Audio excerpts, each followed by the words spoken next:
Let me tell you something, Hyundai's been keeping me busy. But I'm not complaining because it's been a great opportunity for me to drive a lot more of the models and get a lot more familiar with the brand as a whole. But the Tucson is arguably its most important model. It's their best seller, it's their bread and butter. So now for 2025, we have some updated changes. It's already been wildly successful, but when you make changes to your most important model, that's a gamble. So you gotta be real careful with it. So let's see if they did a good job with it. So as always, we're gonna start this review here underneath the hood. What we have here is a 2.5 liter naturally aspirated 4-cylinder engine, puts out 187 horsepower, 178 pound-feet of torque, and that is paired with an 8-speed automatic transmission. 0 to 60 takes about 8.8 seconds. This can tow up to 2,000 pounds. Fuel economy ratings are combined 26 miles per gallon, that's 24 in the city, 30 on the highway, and the capacity of the fuel tank is 14.3 gallons. By the way, this is just a walk-around video. If you're interested in how this thing drives, I've done a detailed test drive video that I will have linked on the screen at the end of the video.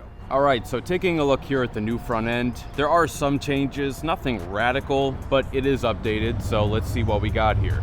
So we have a smoked chrome finish here on the grille. This piece right here is new, this flat silver piece that goes across. I don't know how I feel about it because it just looks like a piece of plastic just slapped on there. So we have the LED turn signals and daytime running lights that kind of incorporate as part of the grille. It was like that on the pre-refresh model, but they kind of integrated it a little bit better and changed the elements ever so slightly. So, you know, these pieces look like they're part of the grille, so that's a cool way they integrated that. You have a split LED headlight design down below. So your projector beams, there's 4 projector beams. You got your low beams there at the top, high beams there at the bottom. We have another one of those plastic silver pieces going along the bottom, another intake there at the bottom. And we do get functional side air curtains there on the side. A lot of sharp angles and cuts all over. You'll see that all over the car. But they're really emphasizing how chiseled they want this thing to look. All right, now turning to the side, we have color matched mirror caps with flat silver. I do like the flat silver accent on the mirror, that's nice. LED turn signal indicator, but these are not power folding. So even though this is top of the line, limited trim, not power folding. We get this matte chrome here on the top of the window trim. I like the way it flares out at the back. Now, in my opinion, I think they went a little heavy on all the black cladding. With this being the top trim level, it would have been nice if they made it gloss black or made it paint match to the rest of the car, but you can see it there on the wheel arches. We have an integrated reflector there. It's pretty thick there along the bottom and then goes all the way into the back bumper. We have these low profile roof rails up top that are gloss black. Those look really nice. I wish they just used some more gloss black along the rest of the side, you know? All right, now let's take a look here at the wheel and tire setup. This is a 19-inch wheel. It's a two-tone design, aluminum alloy with like shark gray on the inside. This is riding on Michelin Primacy all-season tires, and the size is 235/55. And now back in the rear, they didn't really make any changes that are noteworthy. Still have these really cool LED taillights. I always thought these looked really cool. Got all these little triangle accent patterns on the inside there. And again, like I was saying up front, everything's just like very angular. You got this light bar that goes all the way across with these 4 other little elements that kind of come down from it. Now, one thing I really dislike is not only the turn signals being all the way down in the bumper, but incandescent on a fully loaded trim level in 2025. And then you have the reverse lights also incandescent right next to it. Not a good look. So they really need to do something with that. I do like how they took the Hyundai badge and kind of made it part of the glass. As you can see, it doesn't stick up from the glass. It's kind of like a part of it. Looks a little bit more low key, but it also still pops at the same time. I don't really know how to describe that, but I think it looks good. I also really like how the rear wiper is tucked underneath this little decklet spoiler that sticks out. Looks nice and clean in the back, so I commend them for that. That looks really good. Then you got your third brake light there at the top. The bumper, like I said before, it's got a lot of flat black and then more flat silver at the bottom. So now going back into the cargo area, there's a little slot right here for the button. This is also a hands-free lift gate. You can kick your foot underneath the bumper. All right, so inside the cargo area, on the left side here, we get a little light that illuminates. We have a 12 volt, so that's good for connectivity. Underneath the floor, we do get a spare tire. That's good. You don't always get one these days. We also get levers to pull down those second row seats. So behind the second row, we have 38.7 cubic feet of storage. And then after folding down those second row seats, we now have 80.3 cubic feet of storage, which is phenomenal. Another thing this limited trim gets you is Smart Park. So the buttons here on the side of the remote, one going forward, one going back, that's for your remote smart parking assist, or if you've seen the commercials, Smart Park. So basically that lets you get in and out of tight parking spaces just using the remote without having to actually be in the vehicle. So to use that, we're gonna lock it, do the remote start, which is this button here, press and hold.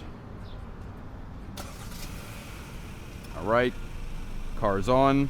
And now I just hit that forward button on the key fob, point, press, hold.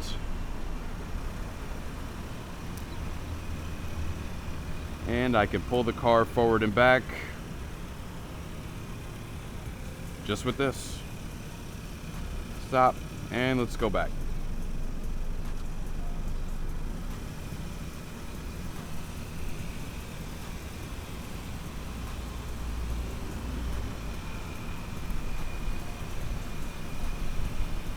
So now we are inside the 2025 Hyundai Tucson Limited, and the interior pretty much falls in line with all the other Hyundai models I've recently reviewed, particularly the Santa Cruz. The interior is pretty much identical to that one, but let's go over everything you get. I want to start with the display first. These are dual 12.3-inch screens. This is new for 2025. So over here first on the gauge cluster, you can see right here the gauges look analog, but you can actually put different designs on it. So this one looks analog. I set it to this because I think it looks cool, but that can be changed in the settings. So that's classic. This is simple.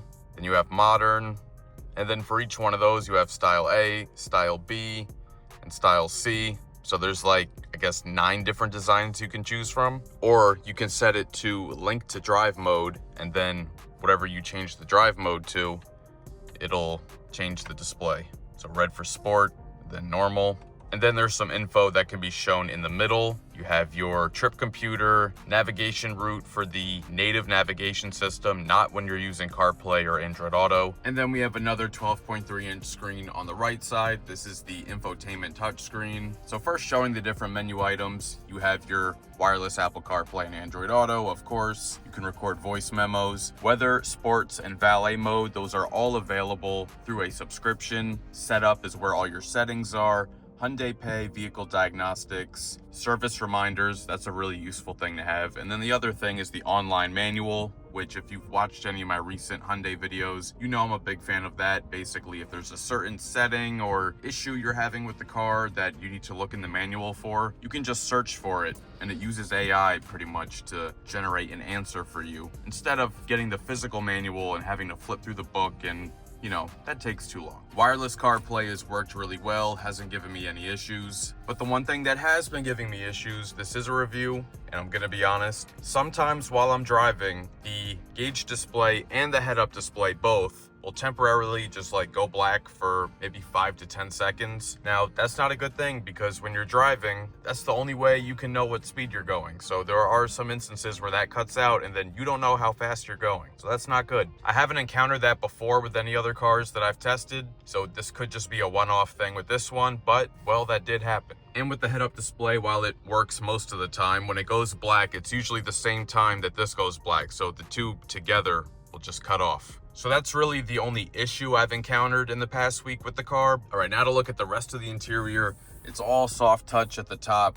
Looks, again, identical to the Santa Cruz. The stitching there underneath feels premium enough. We have a little storage cubby here down below, and there is an ambient light that shines from the bottom of this piece up here. This does utilize some fabric material, so on the door panel, but also on this lower part of the dash. But as you can see here, it does show dirt really easily, especially being light colored. So I guess that's something to keep in mind. The silver accents with the air vents, while they are plastic, obviously, I do think they look nice. I like matte finish silver. Over here on the door panel, it's the same soft touch that's on the upper. So up here and here, more of the stitching, more of the fabric.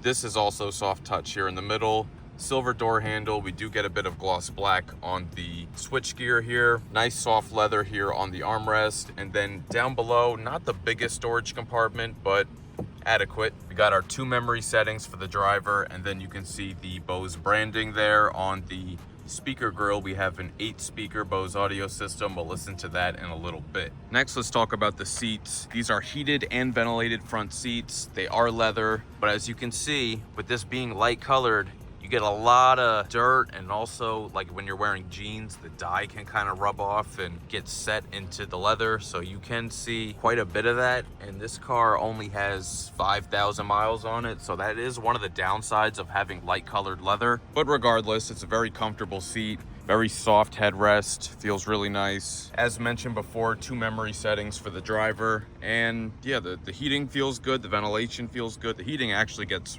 really hot. Steering wheel is the exact same as the newer Hyundai models like the Sonata, the Santa Cruz, the Ioniq 5. The controls are all the same. You have your cruise control, lane keep assist buttons, and the one for the gauge display there on the left. And then on the right side, you have your mode, voice command, audio, fast forward, rewind, phone, and favorites. It's a leather wrapped wheel. It's got some stitching on the inside. I don't think it feels cheap. It's suitable, and it's heated on this limited trim. And it does have paddle shifters for the 8-speed automatic. And now this also has Hyundai's new transmission selector, which is basically a second stalk that comes out of the right, but just the end of it twists. So you can see here, you twist it up like that for drive, down for reverse, and then the button on the end for park. And speaking of reverse, this one does have a 360 camera, backup camera, and the 3D model, which I'm a huge fan of. Kia, Hyundai, and Genesis does this system really well. I think it's one of the best in the business. Great clarity, little to no distortion, and it's definitely the most, I think, realistic looking system I've seen. This is something I wish more cars would adopt. And also, top trim levels on Hyundai, Kias, and Genesis will always give you the turn signal cameras on both sides. That's another thing I wish more automakers would start doing. So as I said before, this system has an 8-speaker Bose audio system. So let's take a listen and talk about it.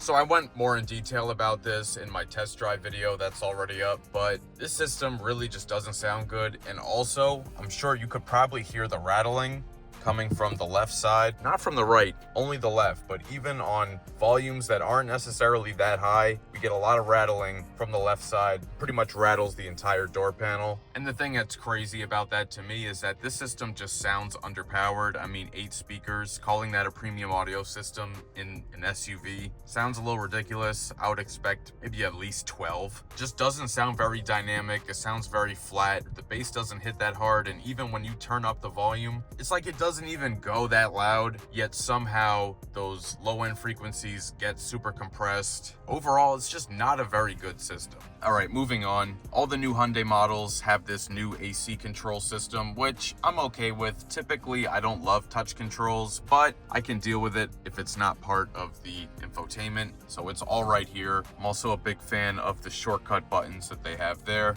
Dropping down, connections. We got 2 USB-C ports, a 12 volt, and we got a wireless charger right here. Wireless charger has worked pretty well, but recently it's been kind of warm, so it overheats sometimes. It's hard to tell whether that's the charger's fault or the phone's fault, not sure, but I typically encounter that during the warmer months of the year with my phone. Down here, there's storage space and more down here, so this part here is kind of like floating almost, so I guess you could fit a purse down here or any other large item you want to keep right next to you. So we got 2 cup holders right there inside the center console. It's a pretty average size, so no complaints with that. And then in the glove box, it goes pretty deep, so that's a good size glove box. And then that additional storage up there. I am a really big fan of the panoramic moonroof up above, and it does open. It is not a fixed glass roof, so fully functional. That closes, and then the electronic shade as well. So now I'm in the back seat right behind where I'd have the driver's seat adjusted for myself, being 6 feet tall. And as you can see, good amount of room to spare here, maybe about 4 inches. Not a big fan of the fishnet style pockets. While they do give you one behind each seat, which is good. You know, if you have like really small or pointy items or whatever, you know, they can just slip right out of this. So I wish it was just a, you know, a piece of leather. Down in the middle, 2 air vents and 2 USB-Cs. On the rear door panel, they did cheap out on the top. So this is hard plastic. This part here with this super fake stitching, that's also hard plastic, but this part is still soft touch. You get the same fabric as up front, same leather on the armrest, and we do get 3 stage heated seats on the 2 outer seats here in the back seat, and then 1 small cup holder at the bottom. And then folding this down here, those cup holders are very small, I gotta say. Nice soft armrest though, so that's nice and comfortable. So the MSRP of this 2025 Hyundai Tucson Limited is $41,870. Big thank you to Hyundai for sending me the Tucson to keep for an entire week so that I can really get familiar with it and give you guys the most thorough review possible. Let me know your thoughts on the new Tucson down in the comments. If you enjoyed this video, please share with a friend and subscribe. It'll really help the channel grow. Hit the notification bell so you don't miss any new videos. Let me know down in the comments what other vehicles you want to see on the channel next, and be sure to follow @Optical Automotive on TikTok and Instagram, and check out the page on Facebook. Thank you so much for watching, and I'll catch you guys later.